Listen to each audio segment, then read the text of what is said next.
السلام عليكم ورحمة الله وبركاته. اللهم صل وسلم وبارك على سيدنا محمد وعلى آله وصحبه وسلم. النهاردة جايلكم بوصفة جديدة يا رب تعجبكم.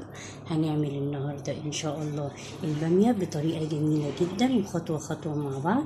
يلا بينا على المطبخ. وقبل ما نروح ما تنسوش تشتركوا في القناة وتفعلوا زر الجرس ولايك وشير يوصل لكم مني كل إشعارات وصفات المطبخ. يلا بينا على الوصفة. يلا بينا. النهاردة جاية لكم وصفة جديدة. هنعمل ايه النهاردة يا وصفات؟ هنعمل النهاردة البامية الخضراء. بصوا بقى بتكتها وحركاتها. هنا غلية مية سخنة وحطيت فيها البامية بعد ما قمعتها، وحطيت نص معلقة كربوناتو، وبعد كده سبتها لمدة 10 دقايق. هنا عملت البصلة، قليت البصلة مع الفلفل، وهحط عليها البامية تاخد تشويحة، وانزل عليها بالصلصة. انا مفرزة صلصة في الفريزر فهنزل عليها بالصلصة. تاكلوا احلى بامية بطريقة جميلة جدا وفي 5 دقايق. كده دبلت البصلة مع تومة مع فلفل اخضر وفلفل حار، وهنا غسلت البامية وصفيتها كويس. ابتدي انزل على البصل واقلبها كده تاخد تشويحه، وانزل عليها بالملح والفلفل ومعلقه مرقه. هحط معلقه ملح وهحط معلقه مرقه.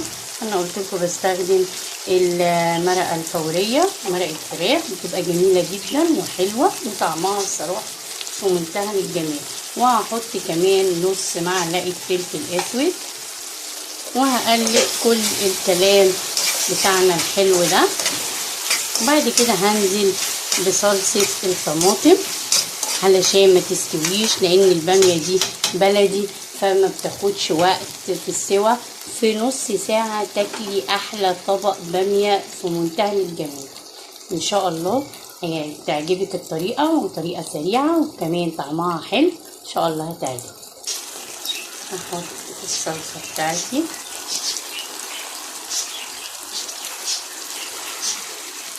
هي مجمده، وهحط عليها نص كوبايه شوربه. بسم الله الرحمن الرحيم. واهدي النار بتاعتي علشان الصلصه تفك معايا، وهسيبها بقى كده. انا هديت النار واسيبها لمدة 10 دقايق. هلاقي الصلصة فكت وكمان البامية هتخش في السوا. شايفين البامية خضرة وجميلة ازاي؟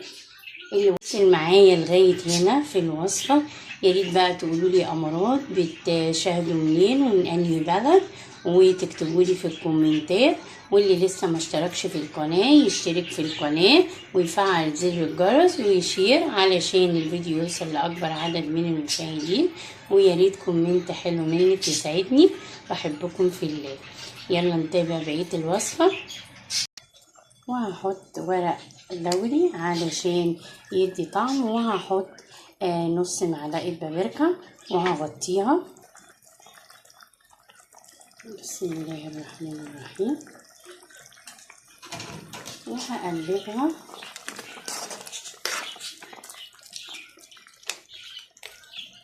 طبعا انا مهدية عليها النار. كمان الصلصة قربت تفك اهي. هغطيها وهرجع لكم تاني. وكده خلصنا البامية بتاعتنا ما شاء الله. ايه الجمال ده وايه الحلاوة دي، حاجة بقى كده تفتح النفس ما شاء الله.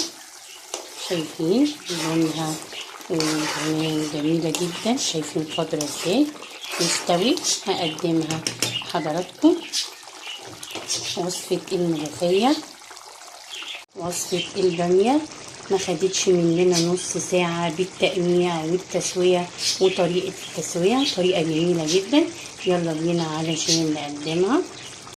وبكده خلصنا وصفة النهاردة، البامية بطريقة جميلة وسهلة جدا ما شاء الله.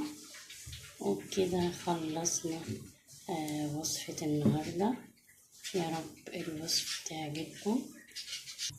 احلى طبق بامية بطريقة جميلة وطريقة حلوة جدا وسهلة، ان شاء الله هتعجبكم يا حبايبي.